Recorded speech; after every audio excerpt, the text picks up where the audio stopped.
Don't put your finger on a paleo bun. Give me a nice brioche bun. Hey everyone, I'm Abby Sharp. Welcome to Abby's Kitchen. Moving forward, I'm going to try to enunciate the P in my name because a lot of you guys have pointed out that it sounds like shart, and nobody wants to be called a shart. Just saying. Okay, so in today's What I Eat in a Day YouTuber review, we are going to be talking about Sarah's day.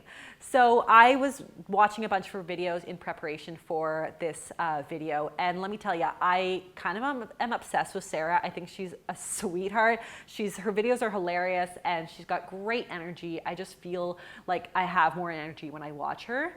So Sarah talks about starting her channel as a way to combat her hormonal acne, and has since grown her channel all about nutrition, health, beauty, and fitness. She also has discussed actually having gone vegan for 6 months and raw vegan for 3 months, but she stopped because it really did not feel good for her body and she felt sick all the time, and it was really impacting her athletic performance. Sarah now talks about being a lot more into intuitive eating and listening to her body, which of course you guys know I love. So let's do this.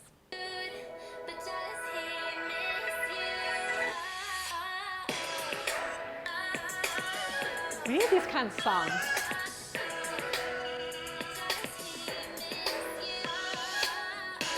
I love this girl. She's super cute to watch, and her dog is so cute, and the dog's name is Abbey.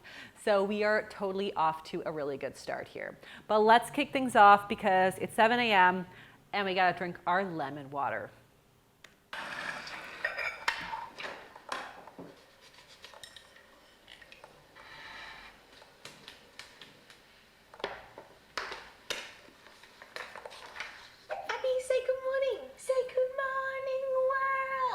Started my morning with a warm lemon water, and that is going to be the intro into this vlog because today we're doing what I eat in a day. Woo! And I feel like my lemon water routine just makes me feel so much more fresh and revitalized in the morning, flushing toxins out of your body and just starting your day on a good note. And I feel like lemon water in the morning, it just puts you in like a healthy mindset. Okay, so let's talk about lemon water.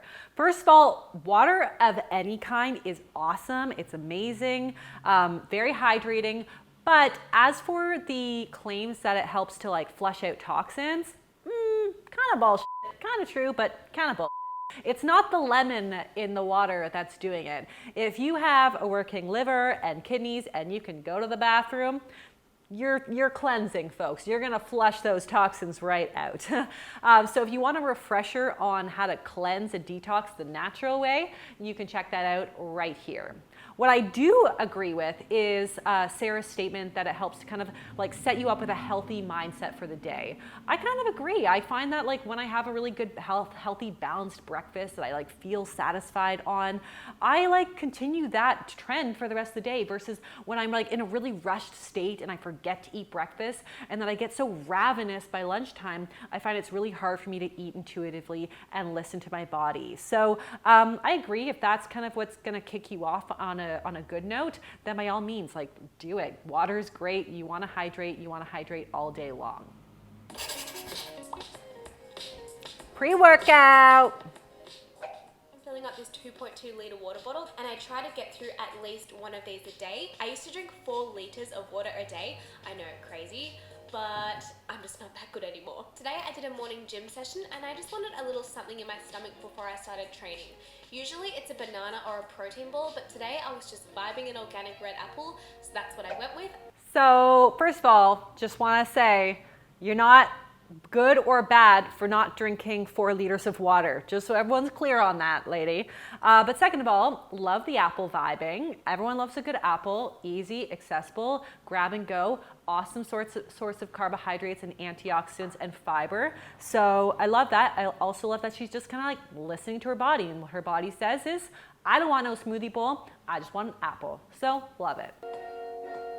Okay, post-workout / breakfast is going to be a smoothie. You guys know I don't care about calories, I don't track macros or anything like that, but I'm just aware of my nutrition and food choices. I'm using my favorite fruit in the whole world, a whole banana. A couple of spoonfuls of coconut yogurt as my healthy source of fat.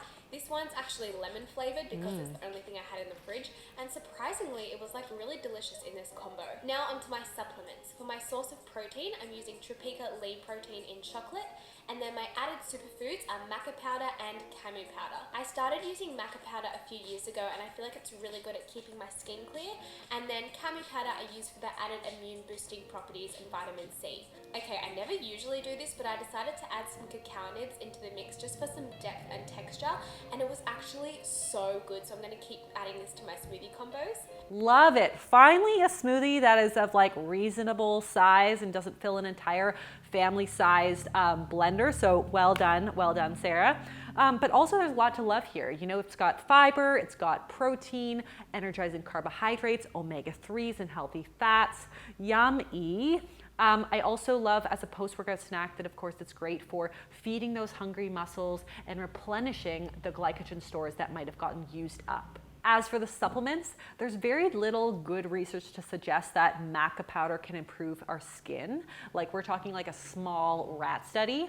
However, maca is rich in polyphenol antioxidants, so it is a really great little way to boost things up in your smoothie if you're not getting enough from fruits and vegetables in the day. As for the camu powder, it's actually made up of ground up sour berries, so it's really rich in vitamin C. So advocates claim that it's really good for immune health. However, Sarah's probably getting like a ton of fruits and vegetables and lots of vitamin C in her day, which you're just gonna pee out in excess, so it's probably obsolete.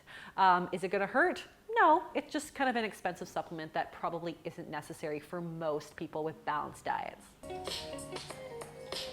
If you've watched any of my other what I eat in a days or just my vlogs, you'll know that I'm a serious snacker. You guys also know I'm obsessed with fruit and nut mix and protein balls, hence why I made my own. So right now I just kind of like pick between the two, an unlimited supply in my kitchen.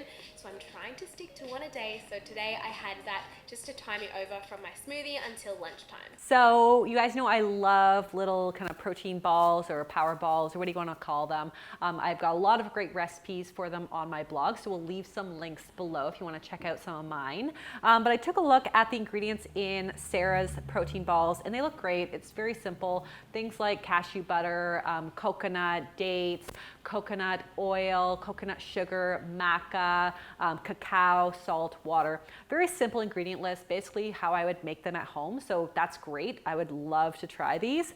And they're great. They're a great source of fiber and protein and good fats in there. So really well balanced snack. To get all of my micronutrients in and a lot of fiber. This is my super simple, delicious tuna salad, nourish bowl kind of thing. I'm a busy gal and I like to hack the cooking systems. If I can prepare one thing now that's going to tie me over for lunch and dinner, that's like a win-win situation. A lot of the time I have pre-cooked sweet potato and pumpkin in the fridge. However, today I realized I don't have any. I am going to prepare this for lunch now, but I'm gonna make extra so I have it for dinner as well. If you want one sweet potato for lunch, cook 4 and then you're done for like 2 days depending how often you have it.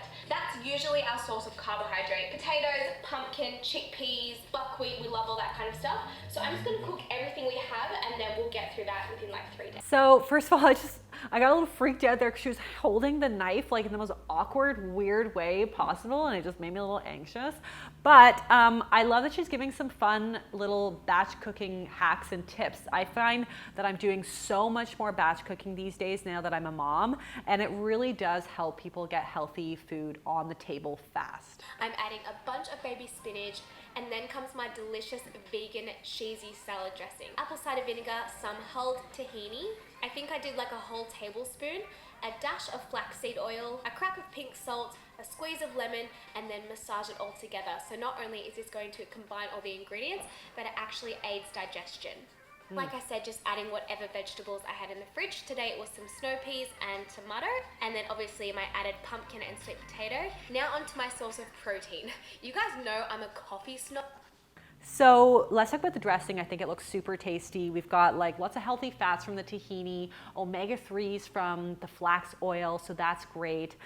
As for the idea of like massaging your greens for digestion, we usually see this with really tough greens like kale, and it helps to kind of break up those really tough fibers to aid in digestion. However, with a really delicate green like spinach, I don't know, from like just like a culinary point of view, I just feel like it would get soggy so fast. And most people don't have a challenge with something delicate like a baby spinach leaf. But I guess if you have a really delicate gut, maybe breaking them up and kind of like massaging it might help a little bit, might just like break up that cellulose structure and reduce the bloating. Give it a try. If it works for you, great. But I don't know, I would just be worried about things getting soggy really fast. I'm not as hungry, I'll just use one. But you guys, I eat a lot of food. I have a really fast metabolism, so I usually add 2 cans to my Nourish bowls. I think the reason I like this one, number one, it tastes really good, but I like chunky tuna. Like I don't like when it's like mushy and disgusting, so I try to keep it quite chunky, and I feel like it just tastes better. You guys, I'm just so easily pleased. A rainbow tuna salad is like one of my favorite lunches of all time. I love it. I love how excited she is about her lunch too, and that's really how it should be. But I just appreciate that her meals feel like really accessible, and they take kitchen shortcuts like bagged spinach and canned tuna. All of these kind of kitchen staples are so great, and that is like a really satisfying lunch that is probably very inexpensive to put together as well. So well done. Okay, sisters, I'm just gonna be completely real with you. It's like I get taken over by the sugar monster as soon as it hits 3 o'clock. It tastes naughty, but it's actually really healthy for you. So I'm just adding a little bit of my deluxe mix, so my fruit and nut mix, and then I'm obsessed with these chocolate bikinis by Loving Earth. They honestly taste like chocolate Cocoa Pops. It's so yummy. And when I add the almond milk, like when you mix it together, the milk goes chocolatey and sweet from all the dried fruit and the cacao, and it's so good. That does look good. I love when like chocolatey cereal makes milk chocolatey. That is the best. And I also totally agree on the 3 p.m. snack attack situation. I also love a little something sweet to get me through that last leg of the day. But I don't like calling things naughty, just as something to just an FYI. But I would say that granola looks really awesome. It's a great way to pair fats and carbohydrates and fiber and protein together, which of course is really good. And yes, a lot of granolas out there are really high in carbohydrates and sugar, but pairing it with some kind of seeds or nuts definitely does help to slow down the blood sugar response, because you're getting that fiber and that fat and that protein in there. Also, your products look really tasty, so I would love to try them someday. If I'm in Australia, I'm gonna totally try to hit you up. Lately, I've been loving all of my plant-based meals, and today I was craving a burger. You can eat a really healthy diet in a maintainable and enjoyable way. Okay, these burger patties, they were so delicious and they turned out really well. However, they weren't perfect. So in the description bar below, I am going to make some comments that I think you guys should do if you make them at home. I just blitzed up some bikinis and created buckwheat flour. You can honestly use any kind of flour you want throughout this recipe. I wish I didn't have to use a NutriBullet. If you have a food processor, I would highly recommend using that, because in my NutriBullet, I had to use so much water. Okay, I don't know what I'm doing here, because I end up putting it in the NutriBullet anyway. So this was dumb. Okay, so as you can see, this was like a constant battle for me to try to get the right consistency. Like I said, I just had to add way too much water into my NutriBullet to get it to mix properly. So I had to add so much buckwheat flour, actually all of it. And then you can see here that I tried to add some almond flour, run out of that as well. We've all been there when like recipes don't quite work out. So I really love that Sarah is super transparent about that, and she offers lots of great suggestions and substitutions. And she's all just about like freestyling in the kitchen and using up what you already have in the fridge, which to me is just really real. That's how most of us cook. We don't always follow a recipe. We don't always have the best perfect recipe come out, you know, perfectly every single time. I certainly don't. So I appreciate that Sarah's like totally talking about it. And also, this looks really good. It's a great idea. I love me a good burger. I love veggie burgers. I love regular burgers. I love all burgers. I don't discriminate, but it really is all about how you build it. And I say, Sarah, you did you did good. So all of my favorite ingredients, we've got the healthy fats from the avocado and the tahini. We've got tons of antioxidants and fiber from all these great veggies. This looks amazing. And I mean, it's like got everything that you want in one bite. I love that. I have dessert every single night. And lately I've been loving the salted caramel block of chocolate by Loving Earth. But tonight I just wanted something a little bit more hearty, a little bit more filling. So I went for the chocolate coated almonds, and these are amazing. I'm so obsessed with them. I love sweet too. I also have a sweet tooth, and I can't lie, I love chocolate covered almonds. So great, easy, store-bought. You don't need to always like make everything from scratch. And while chocolate in its own right is amazing and great, if you want to make it a little more satisfying, pairing it with some kind of nut is a great way to do that, because it's adding that fiber, protein, and healthy fat. So it definitely is my kind of bedtime snack. So let's take a look at Sarah's day in general and give you some basic overall notes. So from a macronutrient distribution, based on our calculations, Sarah's getting about 45% of her calories from carbohydrates, 35% from fat, and 20% from protein. So of course, very balanced, very beautiful, lots of color, lots of fiber, protein, healthy fats. It's great. I'm loving it. Bravo. So here's what I like about Sarah's diet. Basically, her diet is very flexible and balanced. Her diet seems very kind of consistent and regular, with 3 meals a day plus snacks. She also talks about her pre and post-workout snack, which I think is really helpful for those of us who are into fitness, because this undoubtedly will help with athletic performance. She also doesn't seem to follow any really strange rules, and really is just eating what works best for her. I know that she was vegan for a specific time frame, but nowadays she seems to follow a more flexitarian diet with an emphasis on plant-based foods, but of course still incorporating in some, fish and other ingredients when it feels good for her. So I think that is really great. Number 2, her meals feel pretty easy and approachable. So I like that most of her meals are really simple. They are made up of pretty accessible ingredients, with the exception, of course, of the supplements. But for the most part, she kind of just cooks what she feels like. She cooks what she has in the fridge, in the pantry. She freestyles. She also offers a lot of great tips and tricks for substitutions or meal prep, or little meal hacks, as she calls them. So I think that her channel does offer a lot of good meat, so to speak, or a lot of good information for the viewers who are watching her. Number 3, Sarah doesn't make any outrageous nutrition claims. So with the exception of the whole lemon water flushing toxins thing, which it kind of does, but not any better than regular water, Sarah doesn't make any claims that her diet will, lead to weight loss or cure any illnesses. She really just seems to be eating in a way that works well for her, and I think that's really great. And finally, Sarah seems to eat a pretty well varied diet for this genre in the health influencer space. She seems to be like a genuine foodie who just likes to try out new foods or ingredients or recipes, and always is experimenting. I like that she just kind of throws in like chia seeds in her smoothie or hemp hearts in her lunch. It's a great easy way to kind of boost the nutrition content with fiber and protein and healthy fats. These are things that I do a lot as well, because they're just like really simple moves that you can make to make a big impact. So I think that's great. The only concern I have with Sarah's channel in this video is that there still is a pretty strong clean eating rhetoric going on, which is not compatible with the intuitive eating model. So it is absolutely not that I'm saying that Sarah's diet is too healthy. She seems to legitimately just be eating in a way that really serves her and her body well, which is great. It just happens to be super nourishing, so that's awesome.